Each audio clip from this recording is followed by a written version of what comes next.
नमस्कार दोस्तों, मैं सौरभ कुमार आप सभी लोगों का अपने YouTube चैनल यूथ आइकन फौजी में हार्दिक स्वागत एवं अभिनंदन करता हूँ।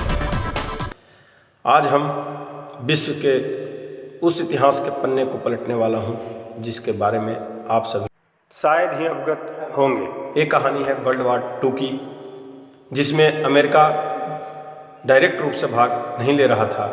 वो वर्ल्ड वार 2 के पहले 3 सालों में न्यूट्रल था। इस कहानी की शुरुआत होती है 7 दिसंबर 1941 की, जब वर्ल्ड वार 2 में अमेरिका ने चाइना को बचाने के लिए पूरा प्रयास कर रहा था। वर्ल्ड वार 2 के 3 साल बीत गए थे, जिसमें एक तरफ जर्मनी और इटली था तो दूसरी तरफ ब्रिटेन, नीदरलैंड और फ्रांस थे। इस जंग में अमेरिका भाग नहीं ले रहा था क्योंकि वर्ल्ड वार 1 में हुए नुकसान की वजह से अमेरिका खुद को यूरोप और एशिया में होने वाले जंग से अलग रखने वाला था। वर्ल्ड वार 2 के दौरान ही उसी दौर में जापान ने अपने आसपास के देशों पर नेचुरल रिसोर्सेज पूरा करने के लिए कब्जा जमाना शुरू कर दिया था। पहले कोरिया, उसके बाद ताइवान और फिर चाइना के कुछ इलाकों पर कब्जा कर चुका था। जापान की इस हरकत को देखकर अमेरिका ने जापान को तेल देना बंद कर दिया। जापान अपने देश के डिमांड को 80% तेल अमेरिका से लेता था।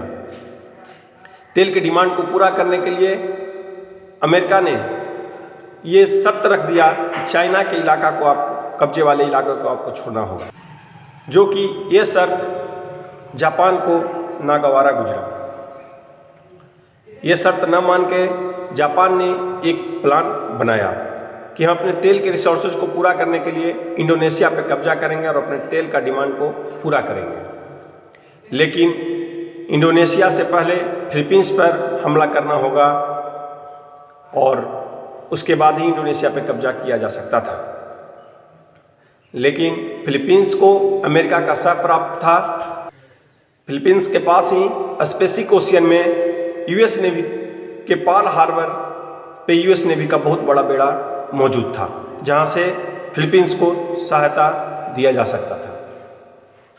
इससे जापान पूर्ण रूप से अवगत था, लेकिन जापान का रिजर्व तेल बहुत तेजी से घटते जा रहा था।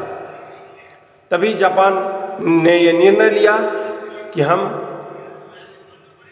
फिलीपींस से पहले पर्ल हार्बर पे सरप्राइज हमला करेंगे और इसका प्लान बनाना शुरू कर दिया। और वो दिनांक आ ही गया। वो दिनांक था 7 दिसंबर 1941। इतिहास का वो दिन था जिसके बाद दुनिया का नक्शा बदलने वाला था। अमेरिका डायरेक्ट रूप से द्वितीय विश्व युद्ध में शामिल होने वाला था। सुबह ब्रेकफास्ट का समय था 7:50। यूएस के पर्ल हार्बर बेस पर अमेरिकी सैनिक नाश्ता कर रहे थे। तभी जापान का अपनी सेना के साथ 2 बैटल शिप्स, 39 सबमरीन, 30 डिस्ट्रॉयर्स और 400 बॉम्बर एयरक्राफ्ट के साथ हमला करने के लिए पहुंच चुके थे। दूसरी तरफ पर्ल हार्बर बेस पर यूएस नेवी के 8 battle ships, 59 anti aircraft ships, 4 submarine, 380 aircraft मौजूद थे, लेकिन वो इस हमला से अनजान थे। जापान से निकलने वाली फौज 8000 किलोमीटर दूरी तय करके पर्ल हार्बर से 370 किलोमीटर दूर थी और यहाँ से सरप्राइज हमला करने के लिए जापानी एयरक्राफ्ट टेक ऑफ कर चुके थे। ये अब तक वर्ल्ड वार 2 का सबसे बड़ा हमला होने वाला था, जिसमें यूएस ने भी अनजान थे। करीब सुबह 7:50 बजे 7:50 पर 350 जापानी एयरक्राफ्ट ने 2 अलग अलग ग्रुप में धावा कर दिया। अमेरिकी सैनिकों पर गोला बारूद गिरा के कयामत ढा दिया। लगातार 40 मिनट तक गोले बरसाए।